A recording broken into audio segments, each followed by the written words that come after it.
नमस्कार, स्वागत सत्कार बेहद आभार दोस्तों। मैं आपका तो लोकपाल फौजदार फिलहाल मौजूद हूँ डीग जिले के कामा रोड पर। पीछे देख लीजिए बजाज एजेंसी है। जैसा कि डीग जिले में इस समय पुलिस पस्त है और चोर मस्त हो गए हैं, क्योंकि इससे पहले उन्होंने परचून की दुकानों को निशाना बनाया। पहले अपनी सेहत बनाई, काजू बादाम किशमिश चोरी किए, जिनसे उन्होंने सेहत बनाई और बजाज एजेंसी के जंगले को तोड़ करके यहाँ पर चोरी की वारदात को अंजाम दिया है।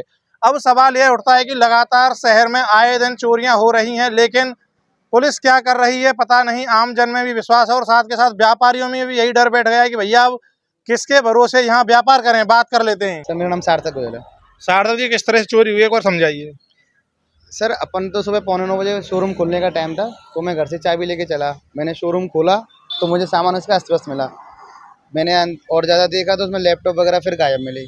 फिर और अंदर गया तो पीछे का जो जंगला था वो टूटा हुआ मिला, तो शायद चोरों ने उसी में से एंट्री करी होगी।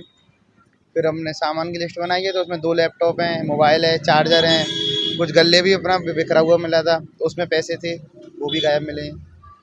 और छोटा मोटा सामान है, अभी देख रहे हैं और क्या क्या चीज़ गायब है। सामान बहुत रहता है, तो पुलिस में शिकायत दी आपने कोई? पुलिस में शिकायत कर दी। पुलिस अच्छा, जैसा कि एजेंसी में कैमरे होंगे, कुछ पहचान आ रहा है कौन है कौन नहीं? उन्होंने चेहरे पे ढांटा बांध रखा है, अपनी टी-शर्ट को उतार दिया और चेहरे पे बांध लिया। ये देखिए, मैं आपको एक बार कैमरामैन सहयोग से थोड़ा जूम करके दिखाने की कोशिश करें। इस जगह पे थोड़ी हलचल होती हुई दिखाई दे रही है। इस तरह से चोर अंदर घुसते हैं और आप देखेंगे जो कि टी-शर्ट या शर्ट जो कुछ भी है उससे ही इन्होंने अपने चेहरे को कवर किया है। और पहले तो देख रहे हैं कि कैमरा वैमरा तो नहीं लग रहा है, उसके बाद चोरी की वारदात को अंजाम दे रहे हैं। अच्छा, हो क्या रहा है डीग में? आए दिन चोरी की घटनाएं हो रही हैं। अभी कुछ दिनों पहले ही परचून की दुकान को निशाना बनाया, उसके बाद एक सर्राफ की दुकान को और अब एजेंसी को। इससे क्या है, एक बार चोरी घटना हो गई और उनको पकड़ा नहीं गया है, तो उनकी थोड़ी हिम्मत खुल गई है।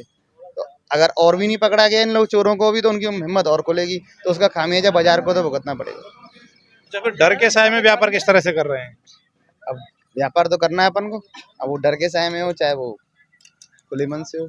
अच्छा, कुछ आंकलन हुआ है कि नकदी कितनी चोरी हुई है, कितना कैश था? समथिंग ऐसे तो फिक्स रखते नहीं है, कुछ तो 2-1 हज़ार रुपये खुले रहते हैं अपने पास, 10-10 के, 100-100 के, 50-50 के। कुछ कल की बिक्री थी वो कनाका चल रहे हैं, तो गाड़ियों की बिक्री तो आ नहीं रही थी। कुछ ऑनलाइन पेमेंट रहता है वो अपने पास सेफ है, और जो पैसा था 5 से 7 हज़ार के समथिंग होगा वो उसमें छोड़ गए थे।